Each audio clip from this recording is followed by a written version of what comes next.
So today we're going to be looking at slope and y and x-intercepts and everything else that we need to understand how to graph a linear equation or a line. The first thing we're going to talk about is slope. Slope is just a word that describes the steepness of something. How steep is something? A lot of times in algebra we use m as a variable that represents the slope. So you'll see m a lot. And the way that we describe slope is always as a ratio. A ratio just means a fraction, a comparison of two things. What we're going to be doing is we're going to be comparing the rise, how much it goes up and down, to the run, how much it goes side to side. So on a graph, this is an example of the rise. It went up 1 and over 3. Now some of you are saying, well, what if I measure it somewhere else? What if instead of measuring up 1 from here and over 3, I measured somewhere else? Like I measured up 2. You should find that if you go over, you will get 6. In other words, the ratio of 1 to 3 is the same as the ratio of 2 to 6. It shouldn't matter how you measure, the ratios should be the same quantity or the same comparison. Another way that we talk about slope is we talk about slope in terms of finding the difference between 2 points or the change in any 2 coordinates. So how do you find the difference between 2 y values? You subtract y2 minus y1. How do you find the change or the amount for 2 x values? You subtract x2 minus x1. So a couple of different types of slope that you're going to run into. And we want to think of these slopes and be able to visualize what they look like. So for positive slope, the line will always rise left to right. In other words, if this is my graph, as the x values are going up, the y values are going up. So look at my line and notice that each time I go from one point to a next, the x value increased and the y value increased. This is an example of positive slope. In negative slope, you'll notice that they don't go in the same direction. In other words, here's my line. If the y value is going down when the x value is increasing. Or you can think of this as the y value is increasing, but the x value is decreasing. At any rate, one is positive and one is negative. So this is considered a negative slope. When the slope is 0, it's because the rise is 0 and the run is something else, right? I like to think of it this way.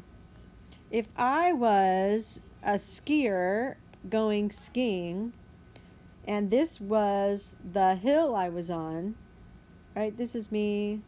I'm skiing. Those are my skis. I might be having 0 fun because there's 0 steepness to this hill.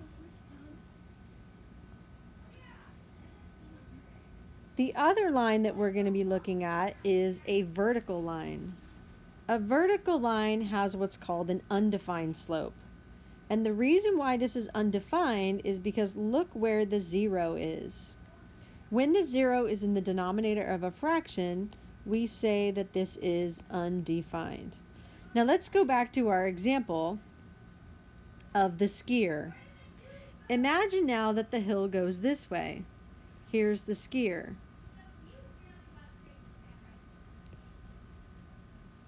If this is the skier and they're on a vertical hill, is this still defined as skiing? To me, this is no longer defined as skiing. This is defined as falling. right? If you're going down an absolutely straight vertical cliff, you are not skiing, you are falling. So this is undefined. There is no defined steepness to this. The other thing that we want to talk about when we graph lines are the intercepts. Intercept literally means for things to come in contact with each other. So the question is, where does the line come in contact with the y-axis? That point is known as the y-intercept. At the y-intercept, the value of x is always 0. Remember that the x-axis acts like a number line, right? So this might be 5, 4, 3, 2, 1, and this point right here is x is 0. So the y-intercept always has an x value of 0.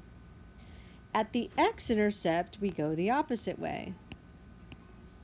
Here are my values of y, 5, 4, 3, 2, 1. This line right here is where the y has a value of 0. So this becomes the point x, 0. That's where my graph runs into the x-axis, and therefore it's called the x-intercept. When we graph a line, the easiest way to graph it is to put the equation into what's called slope-intercept form. Slope-intercept form is called that because when the line is in this form, it's very easy to see the slope of the line. It will always be the coefficient of x, and it's very easy to see the y-intercept. It's always the constant that's being added or subtracted to x. So we often ask students to put things into slope-intercept form because that makes it easy to graph. So for instance, take a look at equation A. This is not in slope-intercept form because in slope-intercept form, the y should be isolated or all alone on one side of the equation. To put this equation in slope-intercept form, I would need this y to be all alone, which means I need to subtract 4 from both sides. When I do that, I get y equals 3x minus 4. Now I can see that the coefficient of x will be my slope, and this number over here that's not attached to x will be my y-intercept. When you write slope, you should always think of slope as a comparison of the x movement and the y movement, which means you want to write slope as a fraction. So instead of writing 3, I should write 3 over 1. That will tell me that 3 is the rise and 1 is the run. In other words, for every 1 step I go over, I should go up 3 steps. And that will tell me the steepness. For my y-intercept, I want to write this as an ordered pair. Because I know that the y value is -4, I'll write that in. But I also know that at the y-intercept, the x value is always 0. So you should be in the habit of writing your y-intercepts as an ordered pair. Let's take a look at the next one.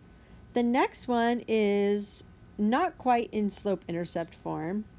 Before I can put it in slope-intercept form, I need to distribute or multiply through everything in this binomial by -1/3. So when I do that, I'm going to get y equals minus 2x.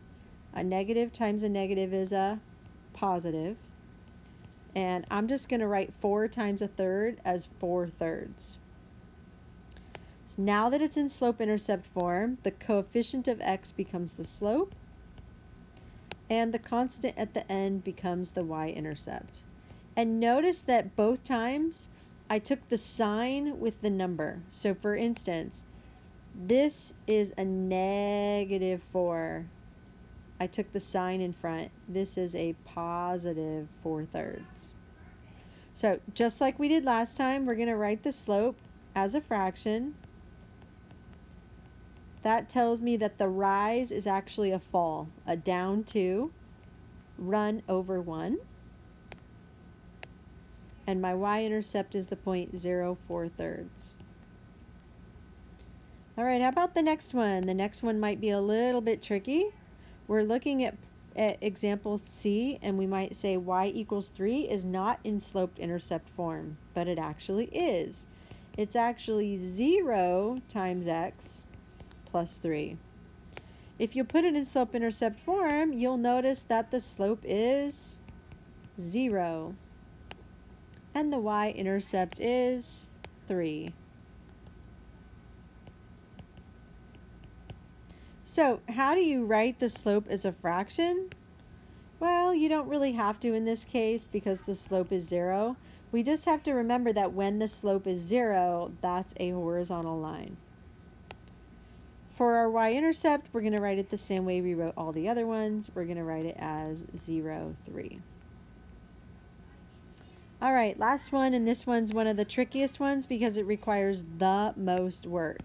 Remember that to put something in slope-intercept form means to isolate y, which means we need to get rid of this guy by moving him to the other side, and we need to get rid of this guy by dividing everything by 3. So that's exactly what we're going to do. So first I'm going to subtract 2x from both sides.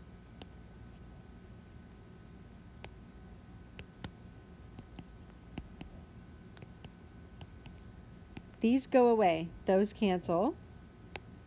I'm left with 3y equals minus 2x plus 6. Remember over here that because these guys are not like terms, we can't combine them. We have to just write them next to each other. They're like oil and vinegar.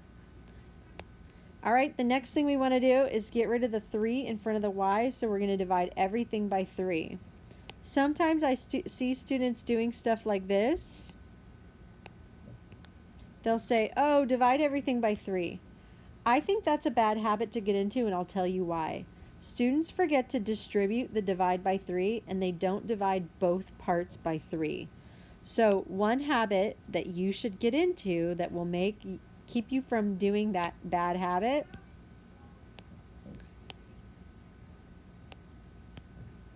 is to just write the divide by 3 under both parts of this binomial separately. So divide by 3.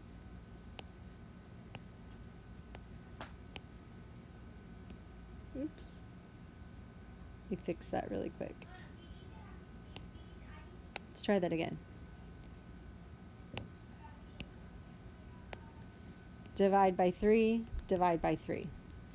So now when I simplify this expression into slope-intercept form, I get y equals minus 2/3 x plus 2.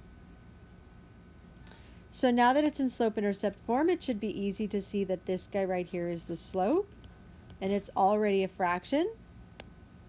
And this guy right here is the y-intercept. So what is the slope? The slope is negative 2/3.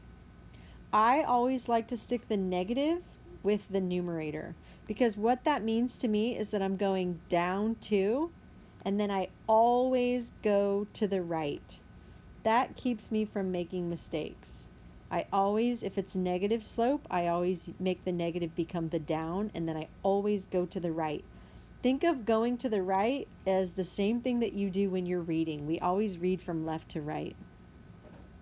And then my y-intercept is going to be 0, 2. 0, 2. Okay, so let's take a look at some examples of how we can graph. Now you can check these on your own using the GeoGebra graphing tool. Put the equation in, and it'll graph them for you. But I recommend that you always graph them on paper first so that you can practice graphing on your own. Okay, I'm going to bring in some graphs. Here we go. There's 1. There's 2. And we'll get started. All right, first thing I'm going to do is I'm going to find the slope. There's the slope right there. Remember, this is rise and run. And I'm going to find the y-intercept.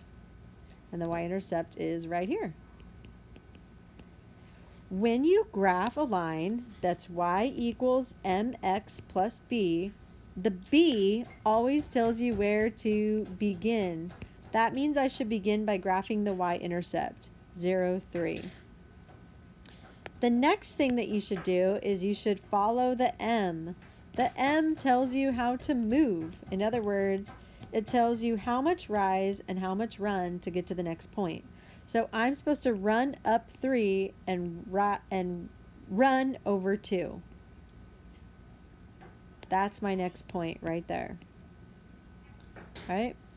That means that if I wanted to keep finding more points, I could just keep following the slope.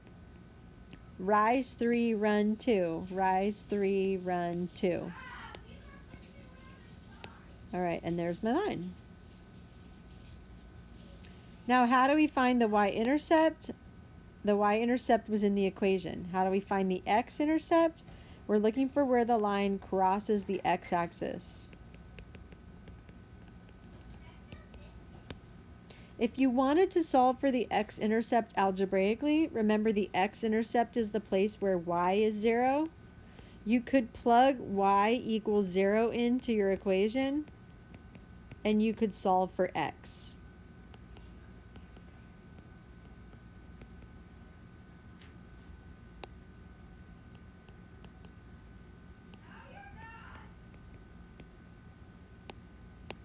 So I get x equals -2. All right, let's look at the next one. Again, looking at the coefficient of x to find the slope and always writing it as a fraction. Looking at the constant not attached to x for our y-intercept and always writing it with a 0 first as an ordered pair, 0, 6.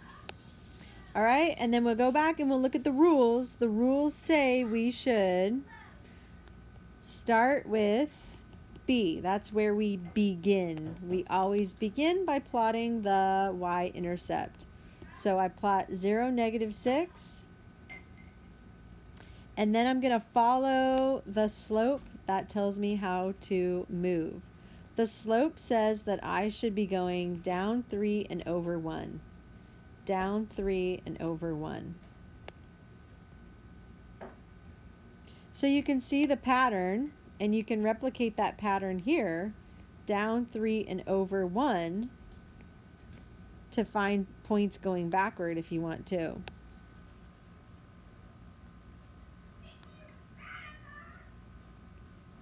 So here's my graph. And I can see on my graph where it crosses the x-axis, right? That's my x-intercept. It's at the point 0, -2. And if I didn't see it on my graph, again, I could solve for it by plugging in 0 for y. 0 equals -3x minus 6. 6 equals -3x. And x equals -2.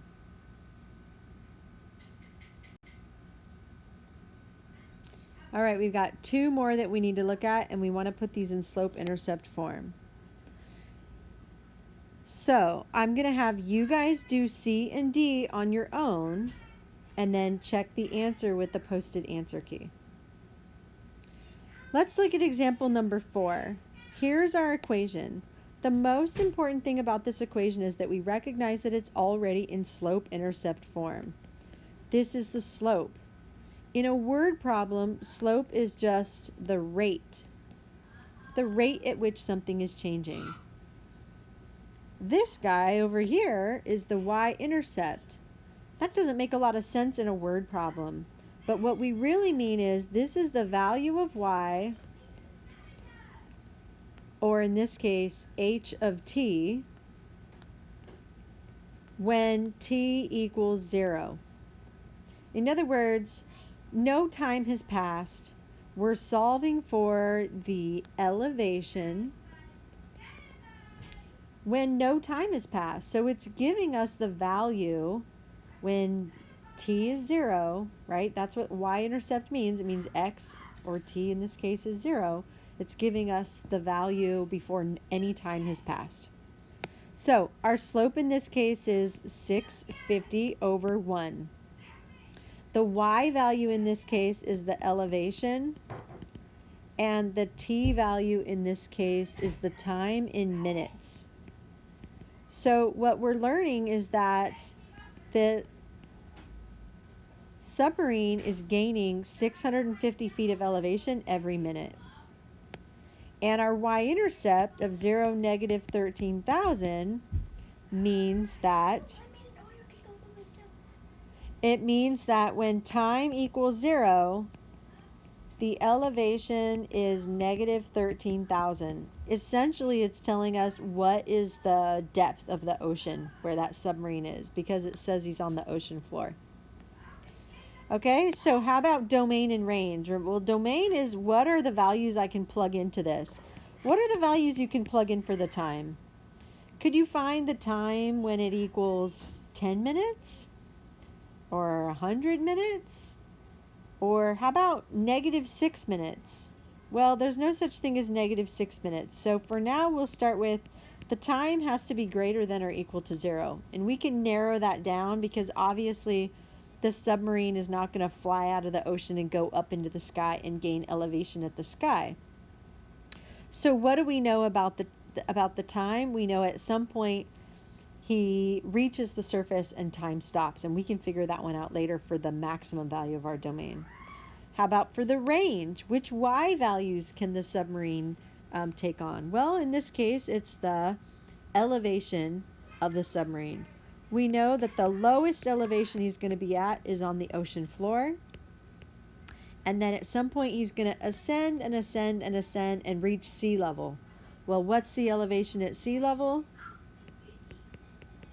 It's 0. All right, so let's bring in our graph and see if we can graph this guy. Now, we just got done talking about how you can't have negative time. So basically, this whole part of our graph, we're not going to do anything with that, okay? And if I had a different graph I could bring in here quickly, I would probably graph one that had that didn't have these two quadrants in it, but that's okay. The other thing I want to do is kind of pick a scale. We know that the submarine is going to be at negative 13,000 feet, so maybe I'll make my lowest one 14,000. 1, 2, 3, 4, 5, 6, 7. I'll make that negative 14,000 feet. And that means the scale is that every box is negative 2,000 feet.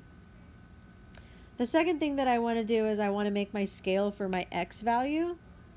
So I might do something like 1, 2, 3, 4, 5, 6, 7, 8, 9, 10.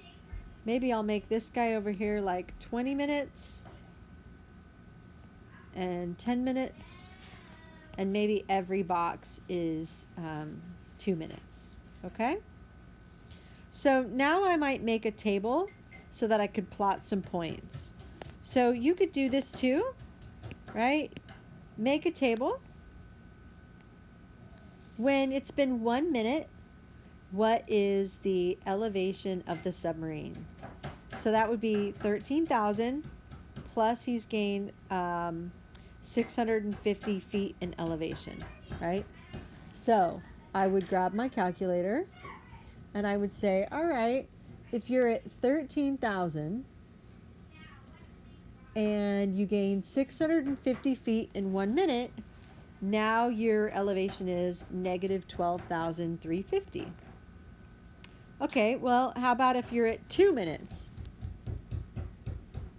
Well, that would be 13,000 minus 2 times 650.